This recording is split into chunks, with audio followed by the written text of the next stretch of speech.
What's up, snake fans? Dave Palumbo here from Muscle Serpents Daily, and it is late here in the snake room, but not too late. It's dinner time, and before we go to dinner, I gotta do some videos for you guys because Pablo's back. We had kind of a scaled down version of feeding today because he was gone for the weekend. Everything looks to be good with him. A little indigestion. That's nothing wrong with that. We can always take care of that. And I want to look at some breeding action here in the snake room. I saw a couple of locks while I was cleaning, and I want to show off some cool stuff in the boa room. And then you never know, I might throw a carpet python lock in there or something or another at the end to end this thing off. So hope you're having a great week so far. We're at the midweek point. We're into a new year. You should be in a good mood. Hopefully you're sticking to your, not resolutions, but sticking to your goals for 2022. Let's take a look and see what we got. Is there ever a moment when this turtle actually is going to lay her eggs? She's been digging for weeks now, and I haven't found any eggs yet. So unless they're buried and I'm not a good digger, I have yet to see eggs. She likes to sit in a little hole she digs for herself and doesn't lay any eggs. I don't know, we'll see. Keeping an eye on her. Turtles are doing good. Look at my albino Florida soft shell. Look how he's putting some great size on. His shell's completely healed from that he had a little, I don't know, what he had. It looked like a tumor originally, but it was kind of like a sore or something like that. He's doing great. I take him out and feed him some bloodworms every morning. There's my Timor snake neck turtle that I got from Tom Crutchfield. I love that guy. Really cool. There's my male albino red-eared slider. There's my albino pink belly side neck turtle. There's a caramel albino red-eared slider. Everything's looking good. Turtle tub is looking pretty clean. I just cleaned the filter the other day, did a water change, and the turtles are doing good. All right, here's a nice little site, nice little lock. This is my Onyx pairing. These guys always do really well. They breed really well together. That's my Onyx female that is het for blood, het for Honduran T positive, and het for Anery type 2, bred to my hypo male Onyx that is het for blood, Anery 2, and Honduran T positive. It's a great lock right. That's a textbook lock right there, I might say. Look at the iridescence in this female. She's such a sweetheart too. She's probably my biggest dwarf boa, and she's still in a slightly bigger than ball python tub. She's still really small. She's bred for me many times now over the years, and hopefully we'll get another. I wasn't even going to breed her this year, but she was big, and she puts her size back on well. These Central American dwarf boas, they don't have a lot of babies. They're bigger babies, but they don't have a lot, and it just doesn't take that much out of them. Whereas the Colombians, they have so many babies, it just drains them, and they just need time off to regain their size. So this male is doing double time. I don't like to usually use males for more than one female, but I got him going with 2 females right now. Maybe even I'd like to put him with a third, but I have a bad feeling that I won't get fertility, or I won't get some viable clutches, or I should say litters. So we'll see. Good luck though. This is the other female that I want to really breed him to. It's actually one of his daughters from quite a number of years ago, from 2018. This is a hypo Honduran T positive blood. It's also known as a phoenix. One of the reddest boas out there. She's tiny, but she's got good size in her. She's definitely ready to breed. And this is a dwarf boa. Like I said, this is the size of a big ball python, essentially. And she's not onyx. She didn't get the onyx in there, but she got everything else in there. So I'm thinking if I get that male in there, we can get possibly hypos, super hypos.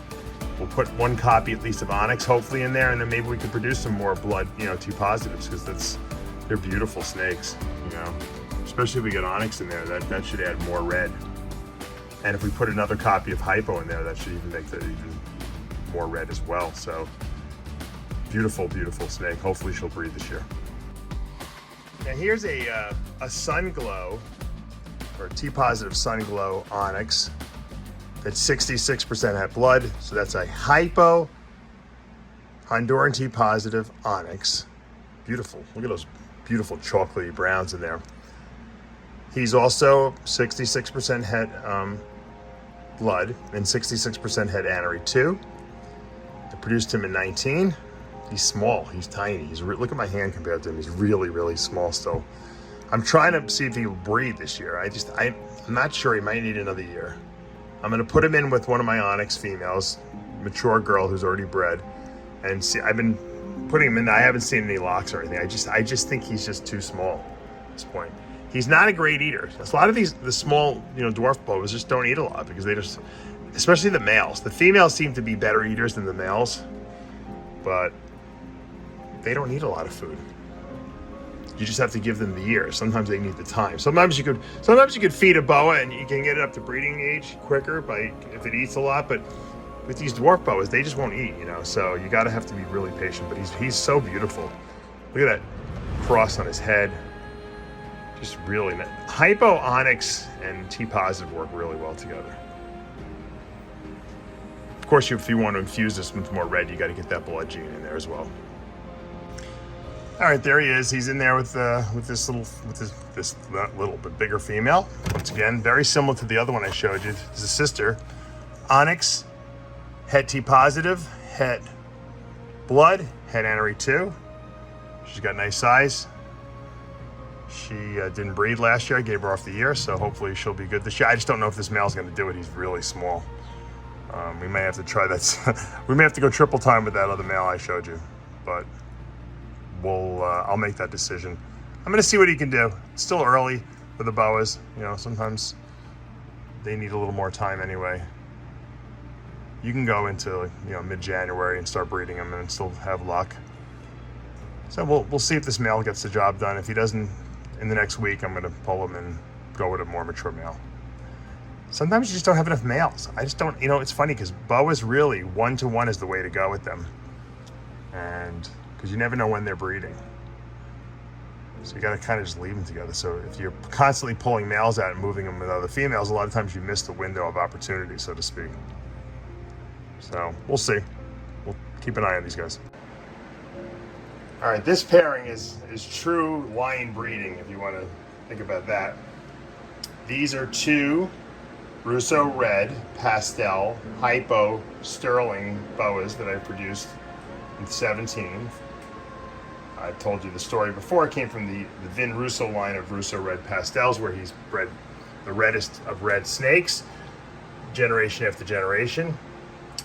And I believe that male I have in there is really, really, actually the male and the female are really, really red. Look at that red tail on that female. That's a lot of red saturation with no blood in there. It's just line bred. Obviously the hypo is bringing out more of that as well. These are probably the reddest sterlings, as adults that are around. So I figured, what? Let's breed them together.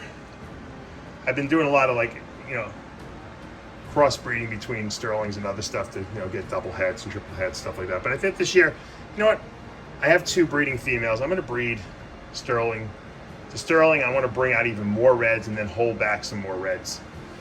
Try to keep just line breeding these things until they're super red. So I don't even have to put any more genes into these particular snakes, but just to, I think they're red enough. I think we can do it through line breeding. It's more interesting almost. Obviously we can produce some super hypo versions of these, and that would bring out more reds as well. And until we get to a point where they're almost like fire engine red and they don't even need anything. I don't need to put blood into these. I have other projects where I'm going to do sterlings and bloods and stuff like that, but for these, I think this is just perfection. Let's see what we can get. Now that's a nice little sight to see, even if I don't see a lock. First time I've seen them actually interested in each other. This is my zebra jungle jag het Granite female, who I didn't know if she would go this year. She was acting weird in the beginning of the year. She wasn't eating very much. She started eating towards the fall. And that's my zebra Granite male that's possible caramel too. So there they are, almost ready to kiss. But they're sitting with each other. This is the first time I've seen that, so that's a good sign.